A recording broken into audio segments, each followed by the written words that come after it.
everyone, and welcome to Doing Business in Bentonville. My name is Andy Wilson, and I'm the Executive Director. And thank you so much for the huge amount of support that we're getting on our podcast. Thank you for watching them, viewing them, and posting them and reposting them. And it's so great that the support that we're getting from all of you. So thank you very much. Well, our guest today is Dallas Kemps. Welcome back, Dallas. Thank you, Andy. I'm really excited to be back. I tell you, I'm so glad you're back. Now, before we get into this phenomenal podcast today that Dallas and I are going to be talking about, we have to recap a bit because this is podcast number 2. So I guess we're going to have to say season 1, episode 2, right? I love the sound of that. Doesn't that sound great? It just means there's more to come, right? Right. Well, let's go back and just reintroduce you again, and because you've had such a phenomenal career already, and you're off to other great things. So, Dallas, you spent 15 years at Walmart. That's right. 15 years ago. Well, I guess it's a little over 15 at this point. I started at Walmart, and I started in our operations division and asset protection. But only spent a little bit of time there before I moved into merchandising, where I really found my passion. Yeah. And I spent 10 years in merchandising. And then really to cap off the amazing merchandising career there, I got to spend 2 years running our entertainment, toys, and seasonal e-com business, so site merchandising and site operations. Wonderful. Well, I'm so glad. Thank you for all those years at Walmart. Now you have embarked on another phenomenal career at WhyteSpyder. So tell us about WhyteSpyder. Tell us about what you're doing today. Yeah, absolutely. So last time I think I was here was only a few weeks in. You were? Yeah. Now I'm a little over 3 months in, and it's been an amazing ride. I can't be more appreciative to the folks that brought me over, but it's been also just great to sit on this side and be able to reach across many different aisles to help Walmart and our suppliers. But my role within WhyteSpyder is a little bit unique. Most of the WhyteSpyder team is really focused in working with the supplier community.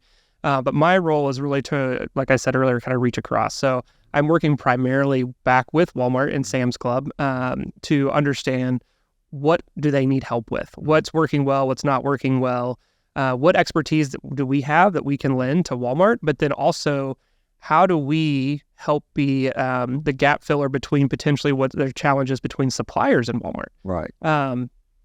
It's tough, right, to do business with at such a large scale, and there's so many nuances that we're positioned in a way that we can help close some of those gaps, both for Walmart and for the suppliers. Right. Well, as you know, our focus at Doing Business in Bentonville is omni-channel retail, and we're going to get in today on some really key things that Dallas is going to share with us around omnichannel retail. And I love, Dallas, how you're going to set this up. But before, we're going to spend a minute or so and let Dallas recap the really key learnings of episode 1. And we're going to repost, actually, that episode soon prior to this episode being posted, because the demand has been so high around people watching that and commenting on that. So, Dallas, quickly, what was the foundational piece of episode 1 that you'd like to share with us? Yeah, I think there's a few points that I would kind of resurface. And the first one that we can never lose sight of, and we spent probably quite a bit of our time in episode 1 talking about, is the customer. Right. Making sure that customer is always the focus of with our lens, and that's who we're kind of looking to serve. And so as long as we keep that, number 1, across all the episodes that we ever have, absolutely, that's going to be imperative, right? And then the second bullet point really in there was speed. So we talked a lot about how fast omnichannel retail is moving, right? And how fast the customer's adopting to new technologies, new ways of shopping, and just making sure that we're staying ahead. And then the last one that I really liked was the collaboration point that we talked about in the role that I'm getting to play at WhyteSpyder, right? As one of those that, is going to help collaborate between our supplier and a retailer, which has always been important, right? But it's just that much more important today. Right. And so those 3 themes, I think you'll see carry across a lot of our upcoming episodes as well. Right. And so those are the ones that I would just want to refocus and make sure people are keeping in the front of their mind as they listen. Good. Great. Well, okay, again, we're going to repost that because there's such great content and great knowledge that you shared. And I know as if I was a retailer if I was a Sam's, Walmart supplier, it's great information around omnichannel there. So again, thank you for being back. Now, today we have a new topic, right? And we're going to dive into this topic. And I will tell you, I got a briefing with Dallas on that, and I am excited to be here to hear the details. So let's get started today with our topic. So what is your topic today? So, Andy, I think what I wanted to do is kind of start with that funnel that we talked about in episode 1 and really focus in on a few pieces of that. But just to kind of recap for the audience, we talked about the customer funnel or the e-commerce funnel. And to kind of go through those, if you're not familiar, there's a few different levels to us. And it starts at the highest level with awareness, right? So this awareness bucket is really making sure the customer or your target audience knows about your product or service. Right. And then underneath that, it's interest. Mm-hmm. Once they've got interest, how are you engaging with them? Mm-hmm. And then once they've gained their interest, are they considering your product? And then do they have intent to buy your product through the purchase into the post-purchase? And then even how are you making them a brand or advocate of your product or service? Right. The customer loyalty piece. That's exactly right. Yes. Customer loyalty. Right. And so there's this funnel that you bring the customer on this journey. And so there's so much content to talk about here, but I really kind of wanted to focus around this awareness topic. Okay. And we spent a little bit of time in episode 1 talking about this, but there's so much more detail. And I figure we can kind of start to scratch the surface today, and then maybe even come back with some deep dives into a few of these key points that we may talk about. That would be wonderful. We should definitely do that. And okay, well, let's go. First of all, I love the example, the word picture, the funnel. And I mean, I get that, and because as you have already said, the customer is at the top of this. And now, so the first step is awareness. So how do you do that in this new omni-channel world that we're all living in, shopping in, embracing, and for me, loving this opportunity to shop and learn? It's exciting for me. And I think it's exciting for a lot of people to learn this way. But the critical piece that I think that I know you're going to talk about, there's so much responsibility upon retailers to clarify this role. So, okay, let's get into awareness. Go for it. Let's go. Yeah, and so on awareness, I do want to speak to this, I think, kind of to your point, from a couple different perspectives. Okay. So we definitely have the retailer perspective, and so there's merchants out there that, I hope maybe listening and they can take a few nuggets away from this, but there's also our supply base that I'll try to speak to separately where they may have different needs. So within this awareness bucket, if I have this product or service that I'm offering, first thing I got to understand is what are the different avenues that I can gain awareness? And so most people tend to go to traditional media. So they think about television ads, etc. But today, there's a lot more than television ads, right? So the marketing team, when they come in, they sit down and they're pitching a new idea to a merchant. They're not just showing you like what I used to see, 15 years ago was, hey guys, we have this really great television campaign. And that was pretty limited. There may be a little bit of print, and maybe they were going to do like a really cool billboard in like Times Square or something, right? But there wasn't a lot of different options for the marketing team to engage with. But today, we have social media. And within social media, we've got Facebook, Instagram, TikTok, Snapchat. Yeah, X. Yes, which that would mess with me, right? I logged in my phone one day and I was like, where'd Twitter go? I know. I think we all did that. We had a big X on our app, right? But absolutely. And that's just within social media. There's so many different platforms. Absolutely. And then outside of social media, we've got Google, right? And within Google, you have the paid aspect and you have unpaid. We've got our own retail outlets, right? So within Walmart, you can advertise on Walmart. You may be a direct-to-consumer product as well. So maybe you have an email base, and maybe you have your own social that you're using outside of influencers. Because within social, you have your own channels, and then you have other people's channels that you can use to gain this awareness. Right. And it's about finding that audience. The other thing that we get to do today versus historically is we get to be really targeted.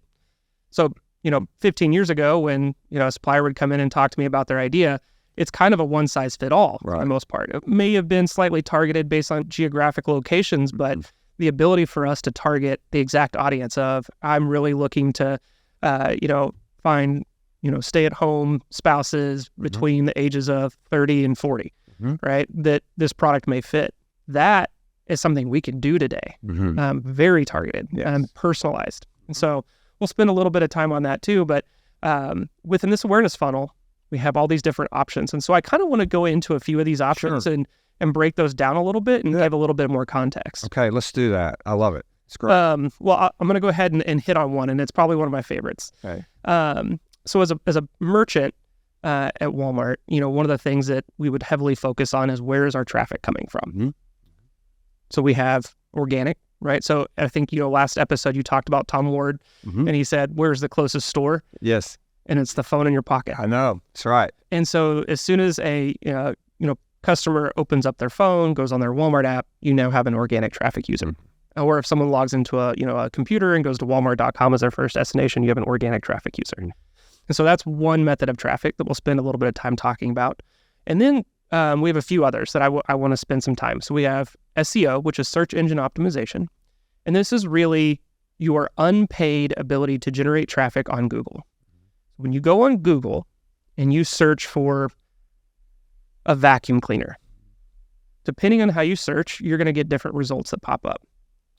You're going to have SEO, which is going to be the text boxes down below that don't say sponsored. The ones that say sponsored are called SEM. That's search engine marketing, and we'll talk a little bit about that. But these SEO ranks, and how do we make sure that we're optimizing our traffic so that we get that free, because everybody loves free traffic. And we want that at awareness, right? Right. If you think about awareness, we have kind of two buckets that we want to go after. We want the traffic or the impressions that we would get from people where they don't have to pay. But then we also need to substitute that with paid as well. So understanding how much volume we're getting in unpaid traffic is going to be really important. And one of the best ways to do that is, what does your SEO look like? And this is in the retail world. For a direct consumer, this may come across as their own content marketing, where they may be doing their own blogs, they may be doing email sends, etc., to gain that traffic within their customer base. So we have that search engine optimization, SEO. That's another one that I want to spend a little bit of time talking about. Good. We also have SEM, right? And so this tends to be a little bit more targeted. You're paying for this, but it can come across in a couple different ways. On Google, it can come across as a sponsored link, where you can have so you have a search ads and display ads. And a search ad looks like a regular result that would return, but it says sponsored above it. So we're paying for that space. So we're paying to be at the top, so people see us. The other option is, if we're selling a vacuum cleaner, is I might bid on the display ads, which often come across as product listing ads. And so if you said vacuum cleaner, right, you might get some Dysons and some Hoovers or whatever all the different fun vacuums are today that would pop up. And then underneath that, it would say, hey, it's $300 at Walmart, $400 at retailer X, Y, Z, etc. And so that's a product listing ad. And so very targeted, usually very specific to the product. So we'll spend a little bit of time kind of talking about that as well. Yes. And then I want to get a little bit into content affiliates. And so affiliate websites are very content rich. They're really trying to be educational. And they often will link back to a retailer where you can make the purchase. Right. But their target is to tell you about, why do you want to buy? What kind of vacuum do you want? Are you wanting a robot vacuum? Do you want a stick vacuum? Do you want pull behind? All the different types of vacuums that are available. But why might you want those? Right. And which ones are best and why? Okay. I'll take a breath for a minute. Yeah. Okay. All right. I want to make a comment or two. First of all, this is great. At some point, here's my mind. Okay. I'm thinking, I like all this general merchandise. I think it's great. But also today is food. There's a big food element out there now that we're shopping because we can do general merchandise and food under one roof and many places, or we want to separate that. Sometimes we do. So I would like for you at some point, as you walk us through all of this, then come back for all the food retailers that are going to be viewing this. Let's talk about food too. How's that? I love that. Okay. Yeah. And then we talk both, and you're going to walk us through both, of how we spend our lives shopping, if you will. Okay, perfect. This is It's just great. Okay, I'm leaning in. I want to hear the details on this. Okay. I'm really excited that you said that, because there is very different use cases based on your product and where your brand is in its journey. If you're a very mature brand, which a lot of foods are, some aren't, but a lot of foods are mature, you may not need to spend as much time on SEO or SEM, because your traffic probably is starting at the Walmart app when someone opens it up. Right. So let's just go down that path for a minute. Let's do it. So if you're going to go buy bread, you're probably going to get, and you want it delivered to your home very quickly. Maybe you do a 2-hour delivery. So you're not starting on Google. You're probably not starting on social media. You're going to open up your Walmart app and you're going to search for bread. Now, what kind of bread do you like? Wheat. All right. Yeah. Perfect. All right. So let's talk about wheat bread. So within wheat bread, you're wanting to make a sandwich. What kind of meat do you want? Of turkey. Turkey, of course. Yeah, All right, so we know that we're going to make a turkey sandwich. Right. When you go on the Walmart app or walmart.com, right, and you search bread, you're going to get a lot of different options. Within that, you're going to be what's called the PLP, or the product listing page. And you're going to have a whole bunch of tiles, right, to see all the different bread options. Well, maybe you're a newer bread and you're not established. You're not, a Wonder, or, all the different types of bread that we have today. You're a new company that's out, but there's a lot of traffic as soon as someone goes on and they're searching bread. Well, you're going to look for, or you're going to want to make sure that number one, your bread item is showing on that PLP. Chances are, though, because you're new, you're not going to be highly ranked. So you're going to need to probably do a sponsored ad. So that's going to get you to the top. Right. So Walmart has the sponsored ad placements. So does Amazon, et cetera. All the different, major marketplaces today have these sponsored listings.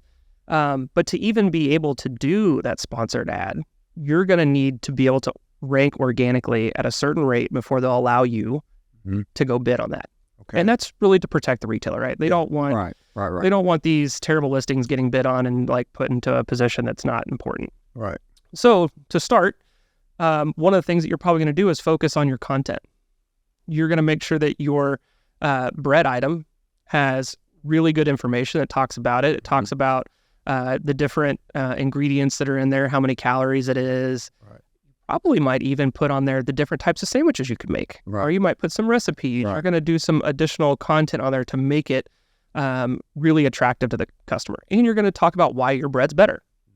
So you might use some infographics or other things. So that kind of starts your journey into getting on this PLP within your organic traffic, right? So let's say, start up here, awareness. Yeah. Getting a little deeper than I was expecting, but we start up here, awareness. This is good. We knew bread, probably people aren't going to search on social media. Right. They're going to a retailer. If they're going online, right? We said at the beginning of this, we're going to start with the digital journey. We're not talking about physical today. Right, correct. The digital journey. So you're going to go on to a retailer that has bread or food as an option, so Walmart in this case, and you search for bread. Your bread doesn't pop up today because you have a new bread. Your new wheat bread that you have produced is new. So you have to get it to a certain point of quality. And so Walmart refers to this as content quality. And that means you've done a really good job of filling out why your bread is so great. You're going to have good attribution. Bread probably has gluten, so you'll have to say that it's, not gluten-free, all the different things, is it organic, et cetera. That'll allow you to rank organically. Remember, organically we like because that's free. Right. But in the beginning, you may not be able to survive with just free organic rank because you might be far enough down. People are they're not scrolling that far. So you want to get it up higher. So now that you've got your organic rank because you got all this wonderful content, you're going to go look to Walmart and say, hey, I want to do a sponsored placement and I want to move my bread up.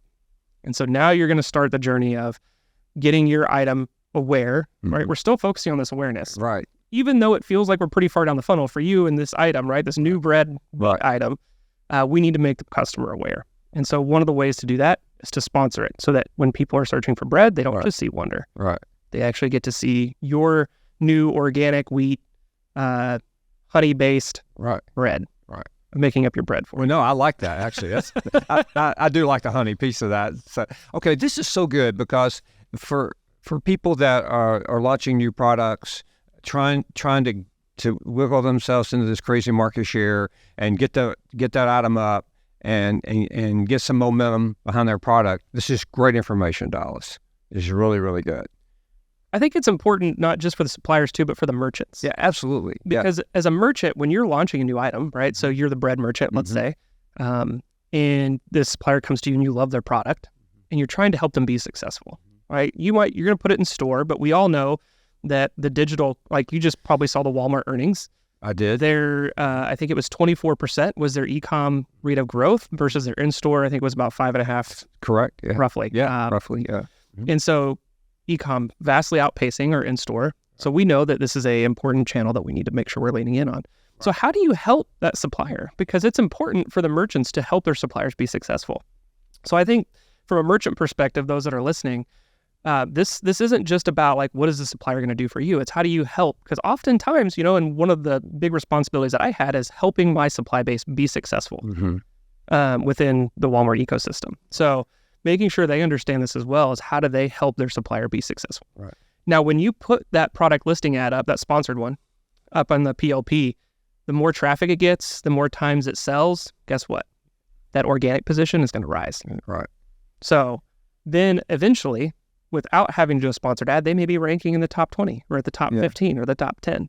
Okay. So it's easy for that customer to see how they've done. That's okay. This is great. Now, I guess we have to go back and talk about the boring vacuum cleaner that you talked about, right? I mean, I'm sorry I said that. I love vacuum cleaners. I should say that too, right? But anyway, let's go back to general merchandise a moment, okay? Yeah, absolutely.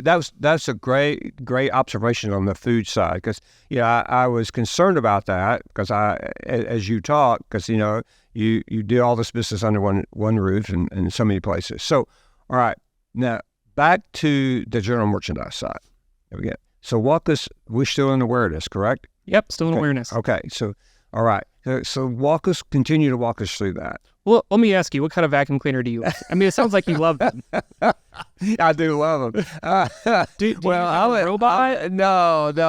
I think it's maybe a Hoover. I don't know. Okay. So you got an upright. Oh, it's definitely upright. Okay. Yeah. All right. So let's focus on that. Okay. So let's say, unfortunately, your Hoover vacuum died, right? And now you got to buy a new one. Okay.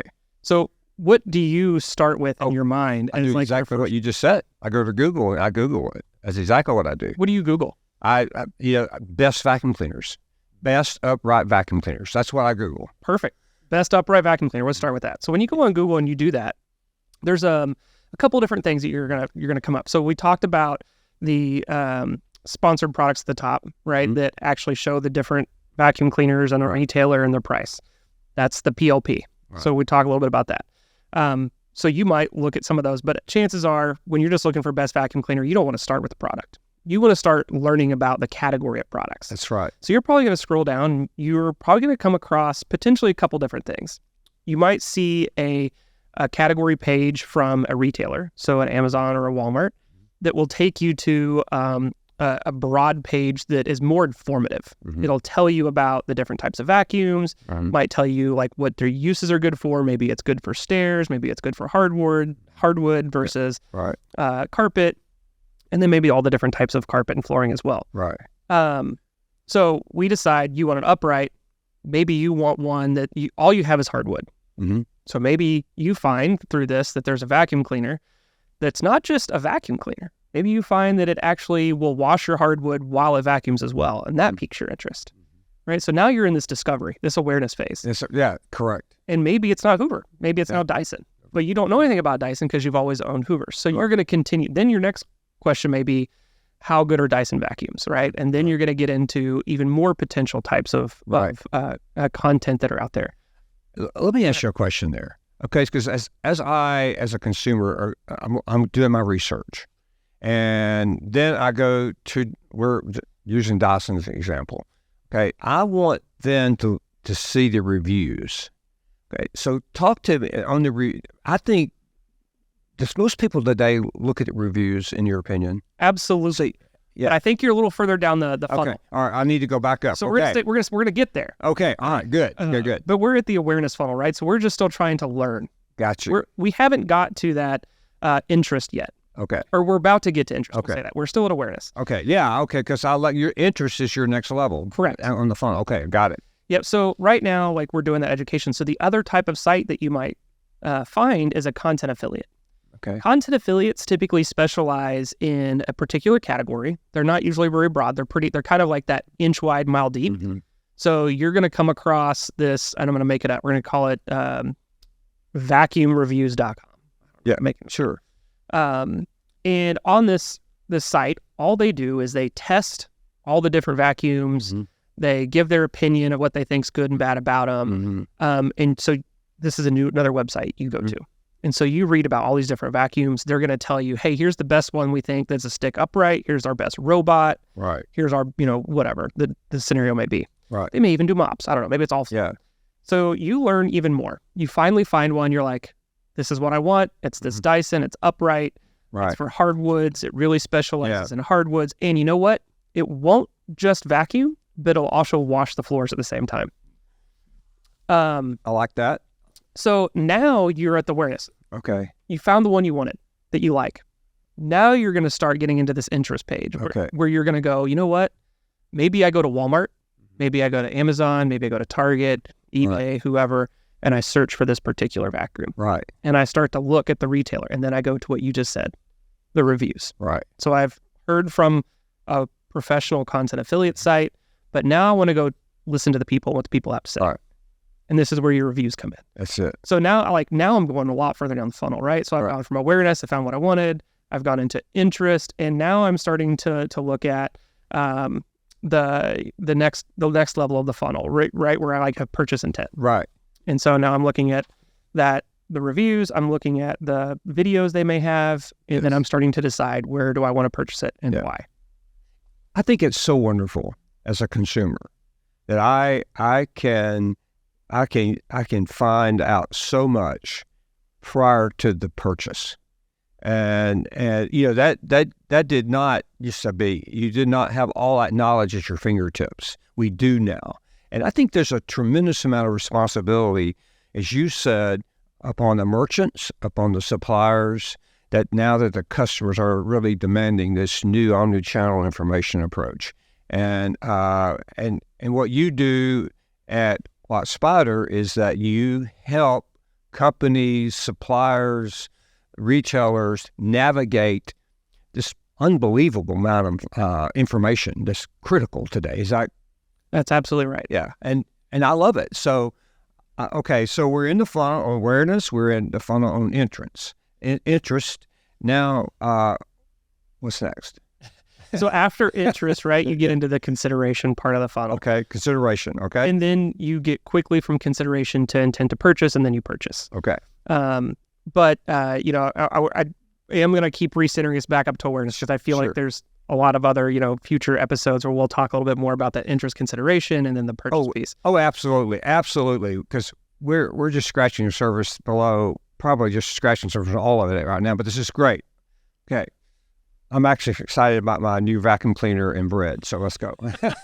We created a product and we got you a new vacuum. That's right. I'm in. Yeah, that's awesome. But so I want to go back to the retailer for a minute and not the customer, which we always start with the customer, right? Which is we've done. You needed bread for your turkey, a sandwich, and you needed a vacuum cleaner because your Hoover died. Right. Sorry about your Hoover vacuum. Yeah. But I want to go back to the retailer perspective, right? So if I'm a merchant and I own a category, I think it's important to understand what my category is and how does it play within these traffic channels. And so just kind of speaking to that merchant side for a little bit, if I have the vacuum category, I should be kind of looking at where are customers going to start this journey, this awareness journey. Mm-hmm. And I should be talking to my suppliers and even to my own marketing team internally to understand how are we playing in that space. Mm-hmm. Because before you even got to searching on Google, you might have actually been, I'm sure this is what you do in your pastime, right before you fall asleep, you're scrolling through TikTok videos or for Instagram videos, right? That's oh yeah, sure. Yeah. Right. No. It's definitely something I do, admittedly. But you might stumble across one of your favorite influencers and maybe they're talking about how they got this great new vacuum and they're telling you about it. Maybe your Hoover hadn't actually died. Right. Maybe you were just like scrolling through one of your favorite people that you think the world of tells you about this product. And now you're interested just because you moved, you have hardwood floors, your Hoover's fine, but you want something that's better for your hardwoods. Right. So that's another part of awareness, right? So the merchant, I think, needs to help guide this evolution of the conversation of where are people going. They need to understand that for their category. Whether they're a bread merchant, where they might say, you know what, most of our traffic starts on our site. They're not starting off site. They're not starting on social media. The merchants need to understand for their categories, where are the customers starting, right? Going back to the customer, where are they going? And you can't do any of these in isolation. You need to be thinking about awareness as a broad strategy, right? There's going to be this element. All of your marketing folks, right, are going to be out there saying, hey, I've got limited dollars. How do I want to spend them? Right.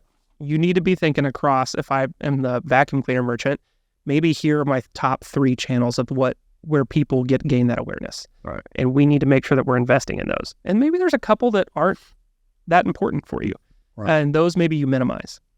So I go back to say this to say, like, the merchant teams out there, I hope are really spending a lot of time understanding where their traffic is and what's growing, what's declining, what's working. They need to be really engaged with their marketing team to understand what they can do within their space, and then working back with their supply base to see how they're engaging.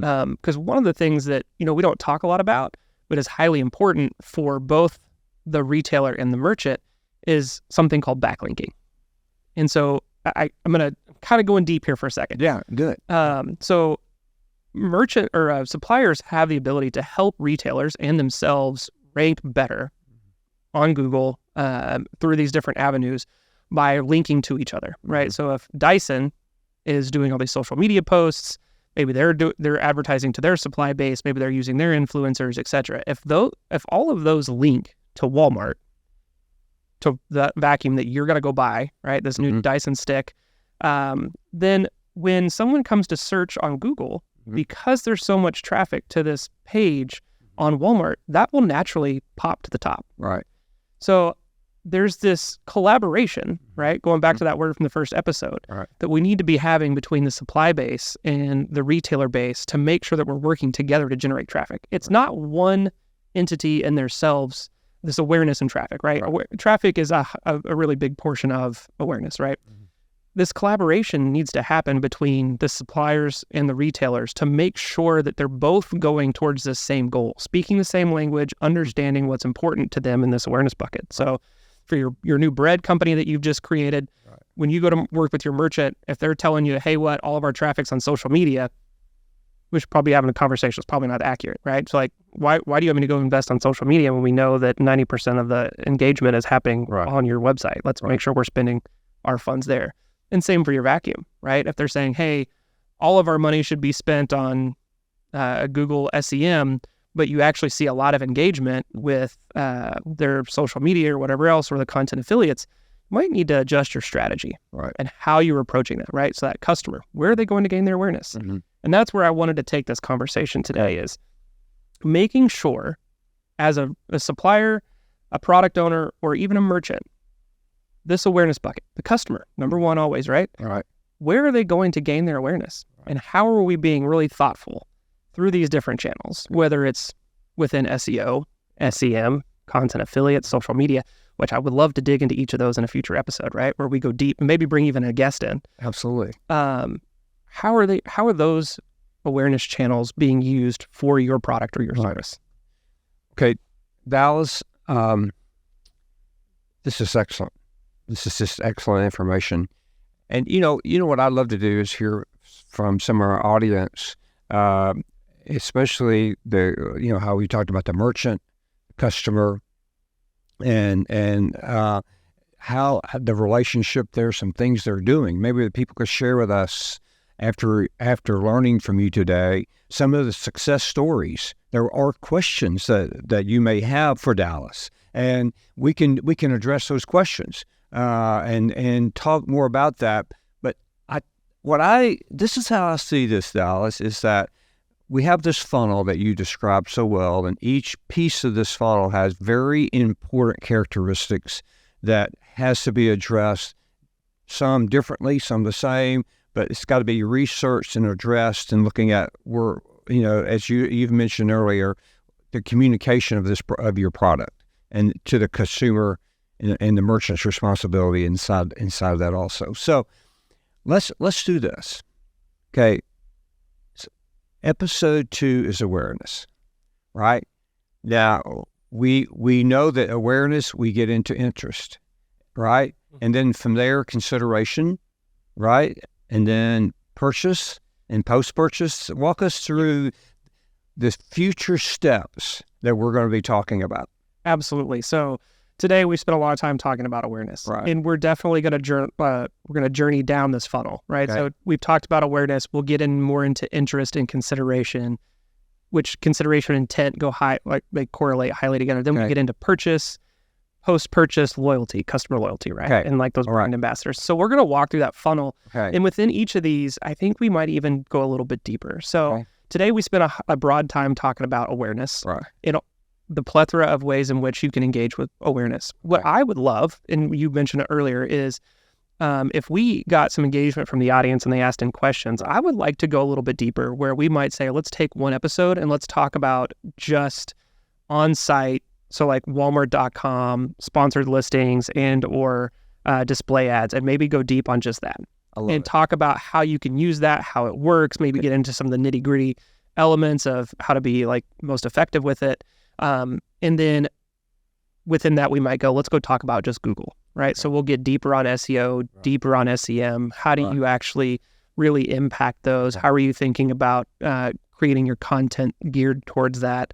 And so we'll spend maybe go a little bit deeper on each of those under awareness, and then we'll get into interest and consideration, Yes. where we'll talk a little bit higher level, and then maybe we'll do some sub episodes where we get a little bit more specific. Okay. There's a lot of content here. Wow. A lot of content. Okay, I'm excited about this because, if you're watching today, listening today, you love retail.